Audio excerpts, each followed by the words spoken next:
Hey everybody, it's me. Welcome to the Carl Experience. I have some music in the background going for my sanity. I would have posted this sooner, but my daughter wanted a little bit more of my attention than I had already given her. Ha, ate some broccoli, so yeah. Okay, here is all I'm going to say about this one.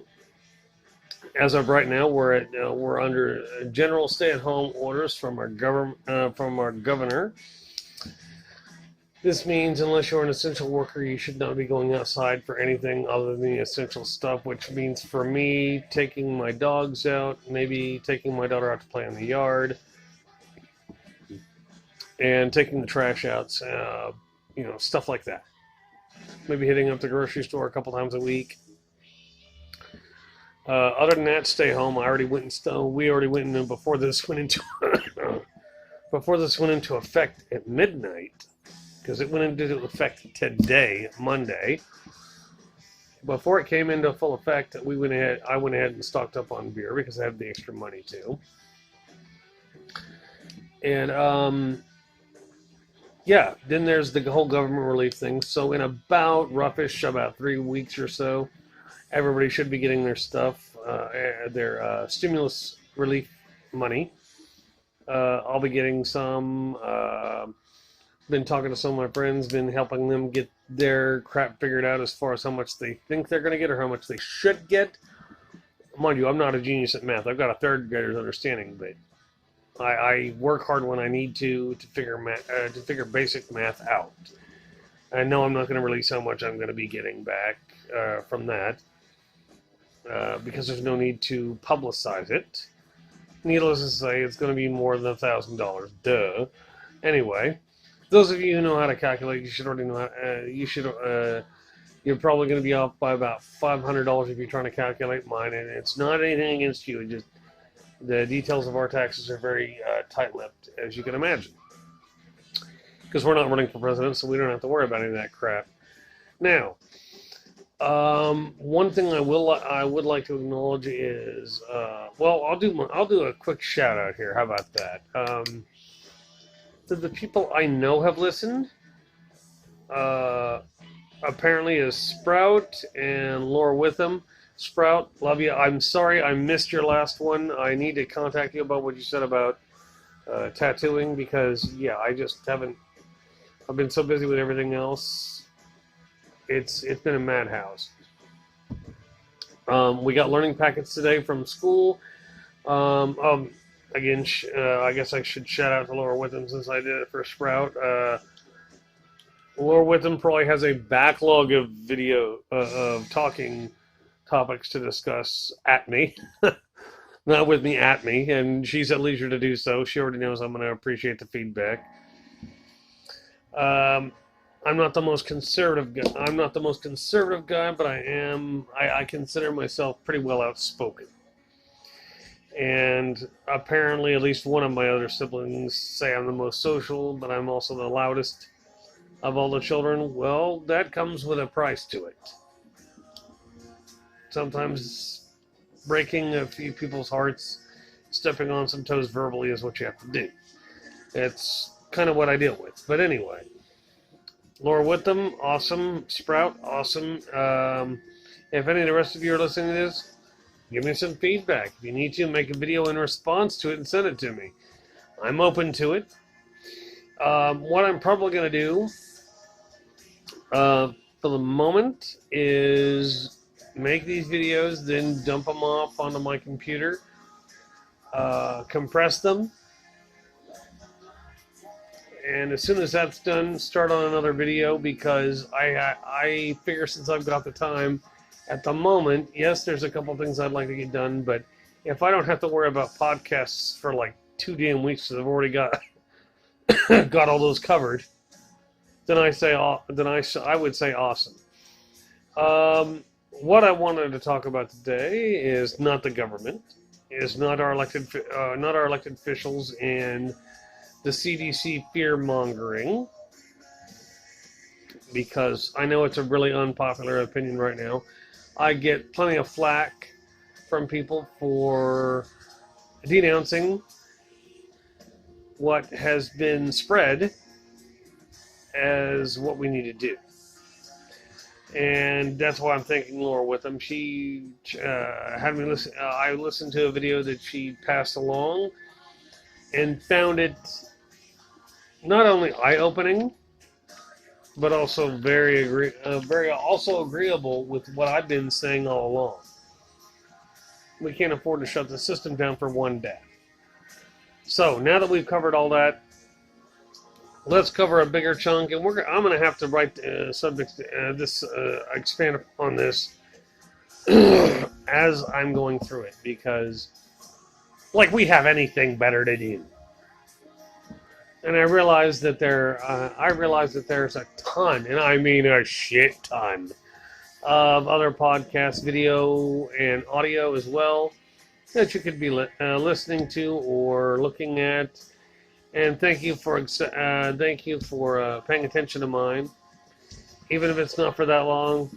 Thanks anyway. I'm gonna say it because right now almost every video service is offering free service or discounted or whatever. I don't know. I don't really belong to too many of them. I just use the regular service, and that serves me just fine. The subject today, though, we're going to be discussing the death of rock. The death of rock music. Now, to give inference upon this, everybody that I've seen this like 6 dozen times on my YouTube feed, they talk about the death of rock due to grunge or Nirvana directly. Well, the sad problem is once you start defining what defines music, what defines different kinds of rock, you're inevitably going to be able to put it into a rock subgenre. Like grunge is a subgenre of rock. It's like rock, alternative rock, and then grunge rock.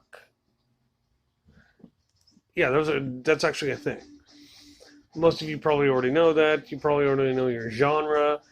For me, I just think it's amazingly funny that you've got a bunch of millennialists, people that are still easily in their 20s, telling everybody, well, rock died due to this.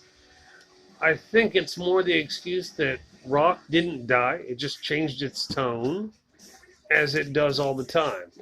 One moment, I gotta take a water break here. My voice is getting a little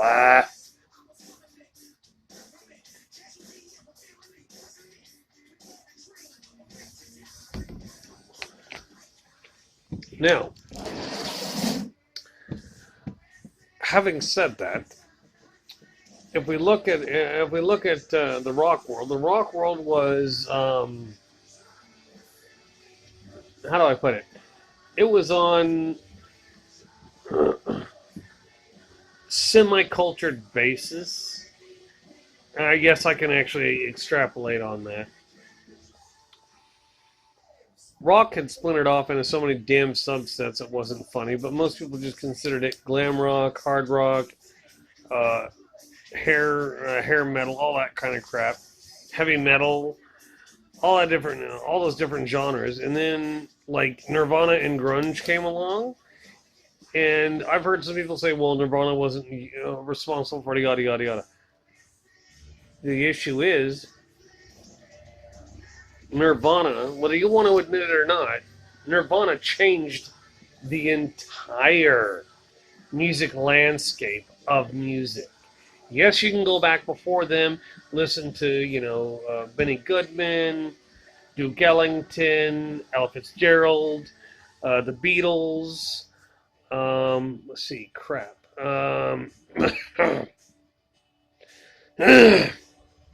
The Desi Arnaz Orchestra,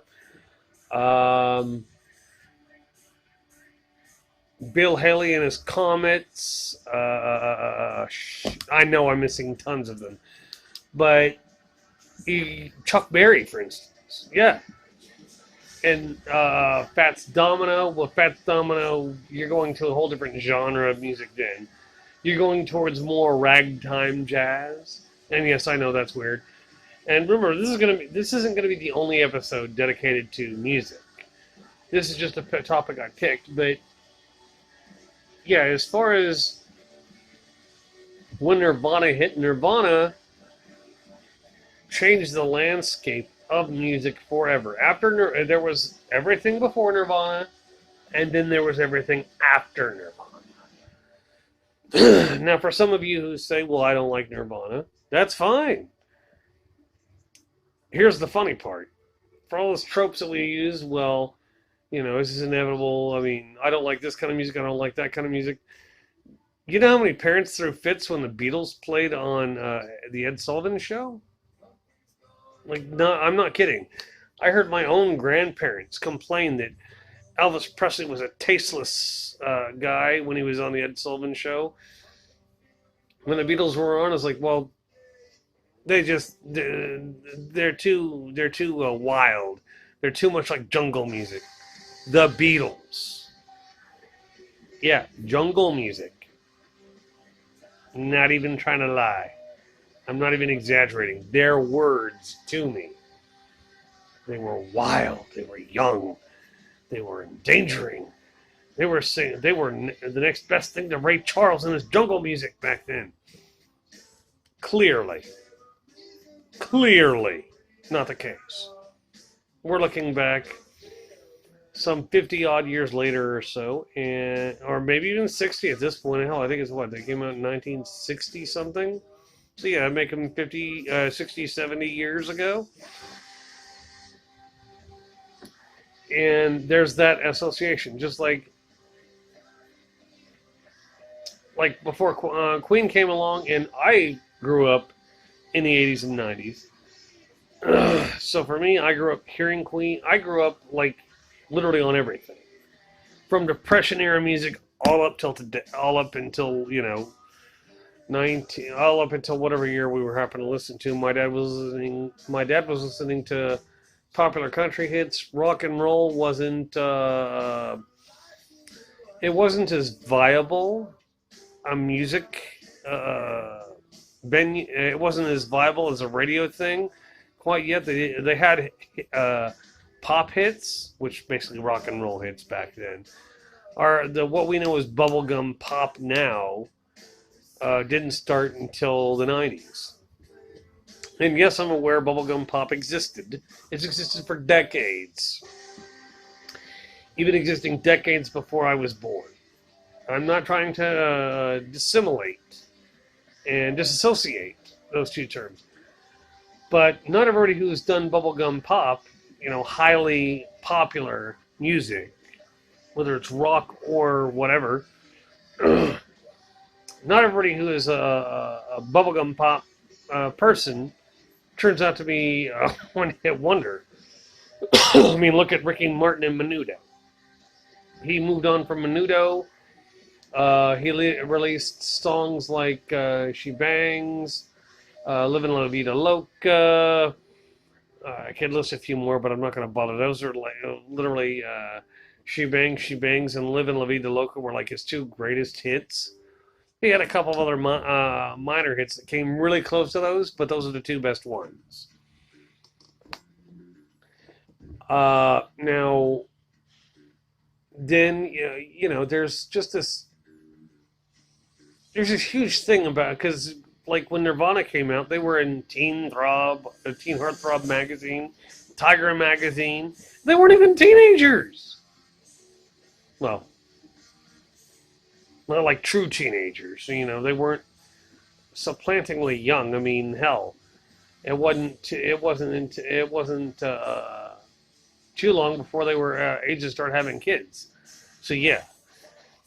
Now, the pre-Nirvana world was rather experimental. Nothing really huge had come out. I mean, the craziest thing we'd had thus far up until that point that I can remember is probably Queen. Got to Break Free. When Freddie Mercury dressed as a woman while he didn't shave off his mustache. It challenged a lot of heteronormacy in the world, and eventually made him seem unwatchable here in the United States.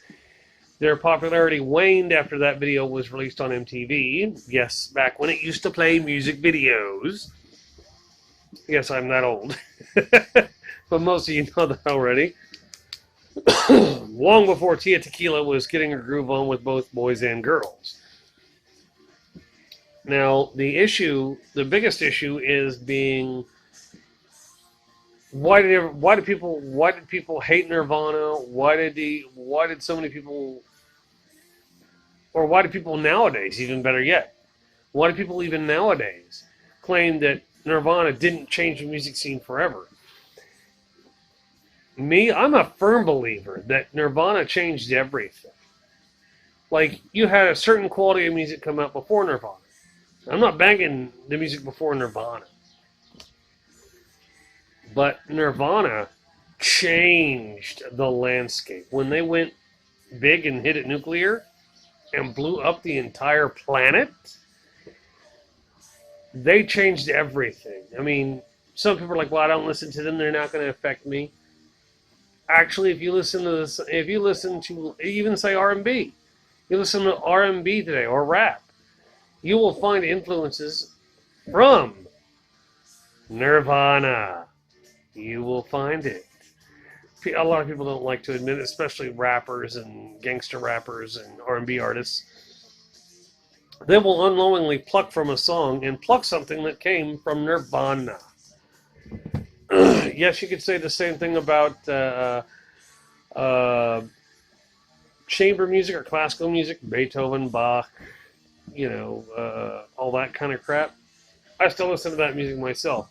I listen to a wide range of crap now.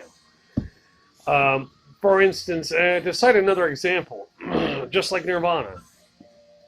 Nirvana changed the landscape, and there are still rock and roll guys, heavy metal guys, who are like, well, they're still just visitors in the House of Rock. No. If you think Nirvana was only a visitor in the House of Rock and Roll, you're either on some really good acid, some really good weed, and listening to really bogus shit like Out, AWT, or you have a mental defect. Nirvana would have been like the second story or the third story on a skyscraper. There were other bits that made up the foundational floor. Then you have the first floor made of like truly making it a House of Rock, R&B, country. There's a couple others, I just don't remember all of them. Nirvana is either the second or third floor. It's a bunch of different things that come together at a certain time. I'm looking out the window because they're supposed to get rain at some point today, and I can see where the clouds are darkening. That's why I'm looking out there. But Nirvana built almost an entire story, or at least the foundation for the next floor on what it was on top of. Sinus cough. Sinus cough. I can feel my stuff draining. That's how I know. I'm basically a homebody anyway, so yeah. Now, here is the funny part is people who say Nirvana was a guest in the House of Rock, no, they built an entire structure inside the House of Rock, and it has been sitting there solid as a damn rock since then. Like, it's not weighing rock down, it's helping build rock up. Because without Nirvana, you wouldn't have probably half of the, not even that, you wouldn't have 2/3 of the artists that are around now. And I'm not even joking. Now, you do have a lot of other artists that came out at the same time with their own kind of stuff. I mean, I think that, like, everybody who came out roughly the same time as Nirvana kind of helped build that whole story. And then it just kind of went dead. Like, for instance, I'm not really much for demonic rock as prescribed. Well, a certain kind of demonic rock. I mean, I love Metallica. I love, Nine Inch Nails, Jars of Clay, blah, blah, blah, blah, blah. I go on forever. One of the things I didn't like when I listened to it was the latest Rob Zombie album, the one with a really long ass name. With each song even had a really long fucking name, which just bored the shit out of me. But here's the thing that I couldn't figure out. Where'd he go wrong? I've listened to most of his music, and most of it's, Hellbill Deluxe is probably where he peaked out. He peaked at that point. And I got on the bandwagon for Rob Zombie late because I was busy listening to pop music, sampling a lot of crap, because I literally listen to shit tons of music. And that's probably where Rob Zombie peaked. But Rob Zombie's music since then, I listened to his latest album that I'm aware of. And after being a fan of his for well over a decade, in fact, I've been a fan of Rob Zombie's music for, 20 years or so? Maybe more than that. The last album that I listened to of his that was brand new sucked ass. Now, you go from Hellbill Deluxe and 2 albums after that, and then his latest album was so bad. I was, one of his songs was 7 minutes long. I'm like, dude, this song sucks. Seriously, I'll listen to a lot of shit. I'll listen to really bad rap for 7 minutes, and when I have to change it, that should tell you something. Now, the other example I was going to give that changed the scene of music along with Nirvana are at around that same decade, the 90s, of course, would have been Eminem. I'm not the biggest fan of his personal life or even half of his songs. And I'll tell you that straight out. I'm not the biggest fan of all of his songs right now. What irritates me... Hold on one moment.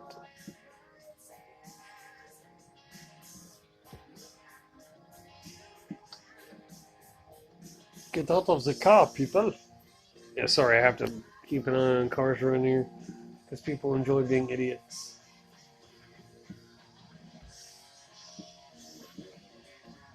No idea. Must be one of the neighbor's friends or some crap. Anyway, Eminem, when he first hit the scene, and I went ahead and watched or listened to his song Godzilla, and his song Godzilla is epic. I mean, I listened to Rap God when it came out. I have the music video for it. I have to download the music video for Godzilla. I also have to do that other... I can't remember the name of the other song. It's a really creepy song told from the point of view of the shooter in Las Vegas. Truly is haunting.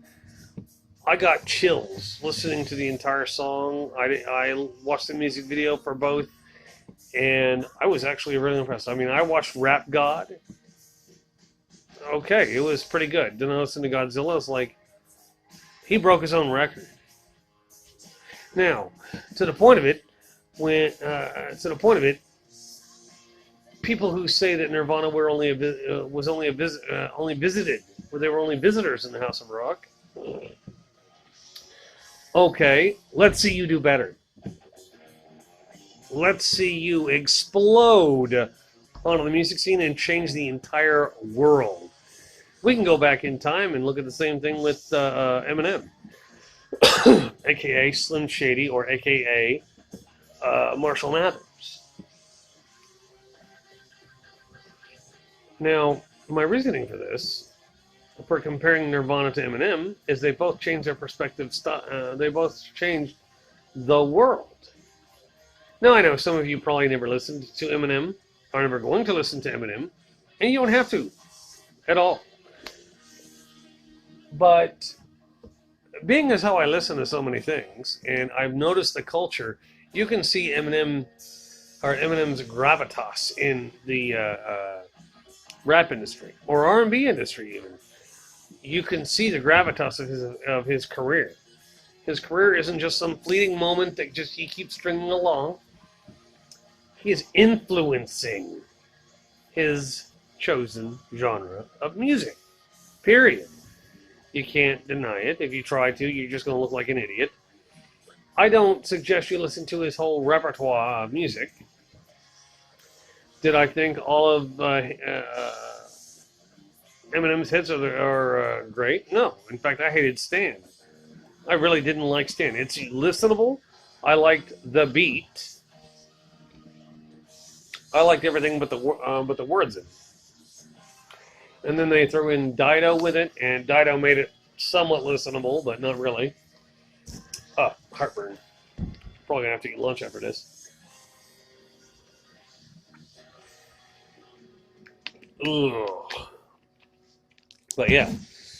Now, what? It's funny because all the stuff that Eminem's done, drugs, rehab, friends dying, all that sort of stuff. There are still rappers who have been in the industry for 10 years. I mean, Eminem has been in the industry since like, what, the 90s? Mid-90s, I think, something like that. Mid-90s, late 90s. But either way, he's been there for at least 20 years now. There are artists who've been a part of that world, the rap world, who are still calling him a visitor. He's a visitor my ass. That's like saying that Metallica isn't rock and roll. And I'll straight up tell you, that's some. If you think Metallica isn't rock and roll, you're full of crap and you're deluded. Eminem is to rap what Nirvana was to rock and roll. Nobody paid him much attention. He made waves. He says things that are controversial. Hey, I'm all for the controversial stuff. I mean, it's selling your merch. It's putting yourself out there, getting your crap listened to, whatever, you know.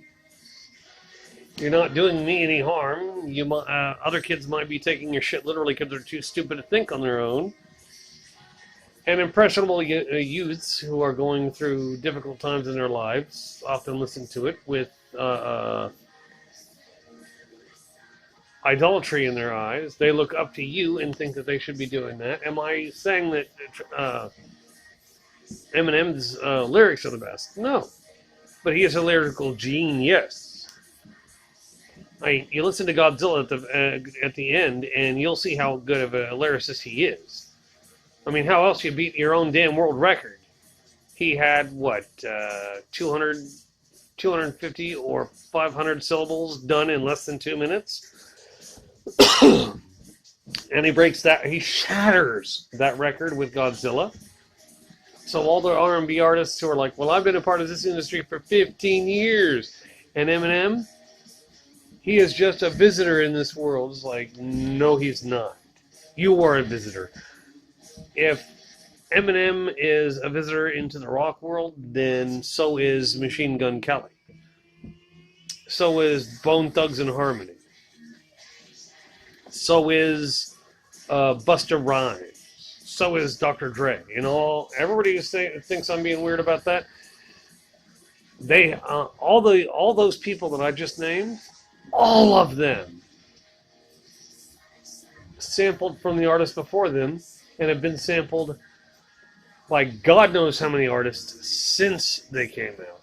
Each and every one of those people have been massive influences in the R&B or rap or gangster rap genre.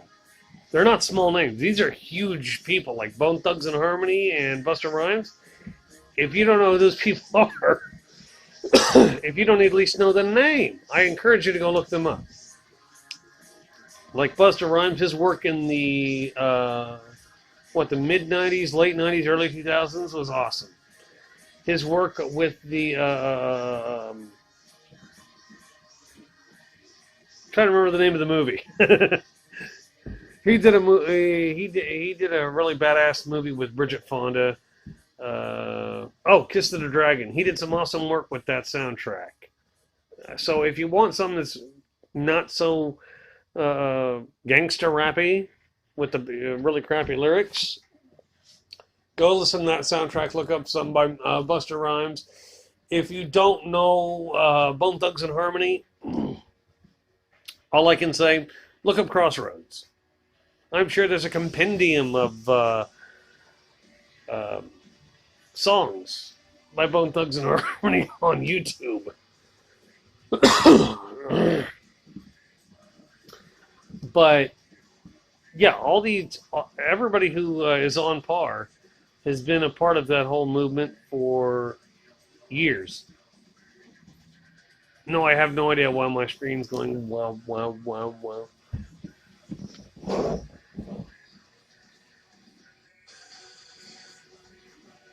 Yeah, I don't know. Anyway,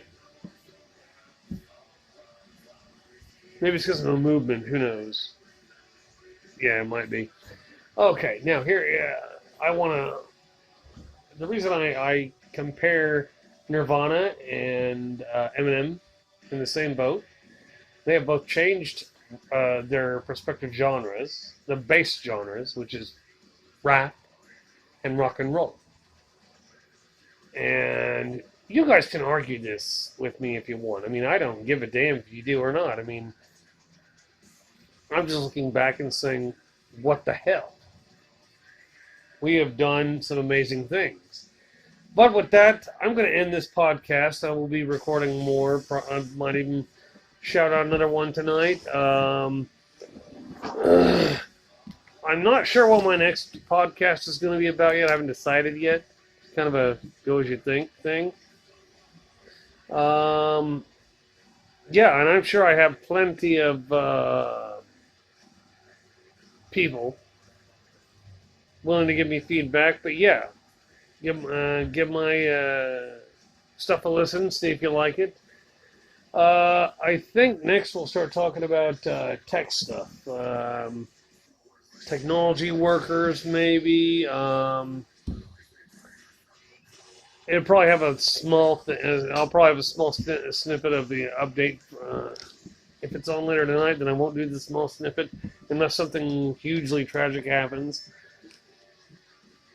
But yeah, I figure it's a good place to end, considering I literally just spoke for 32 minutes and I had this much written.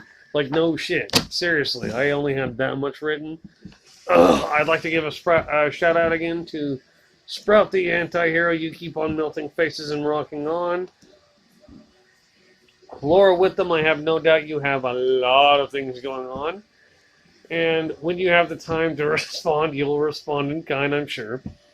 See if Robert Hawley's listening to this. Yeah, you're probably going to think me weird, but I don't care.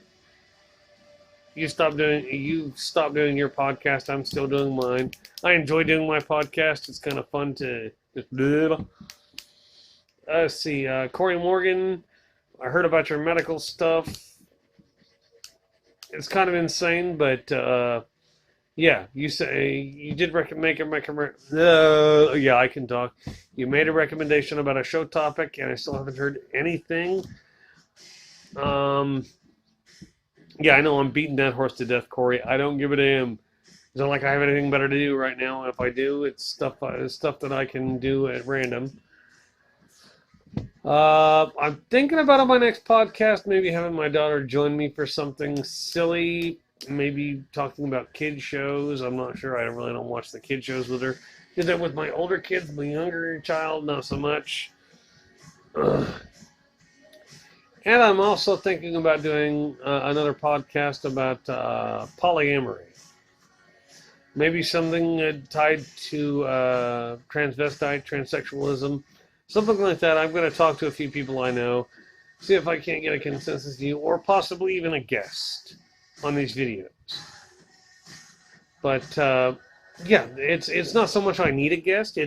I'm not qualified to talk about being transsexual or what that experience is like or anything like that. I'd rather have somebody to talk to about that who can tell me and you what it's all about.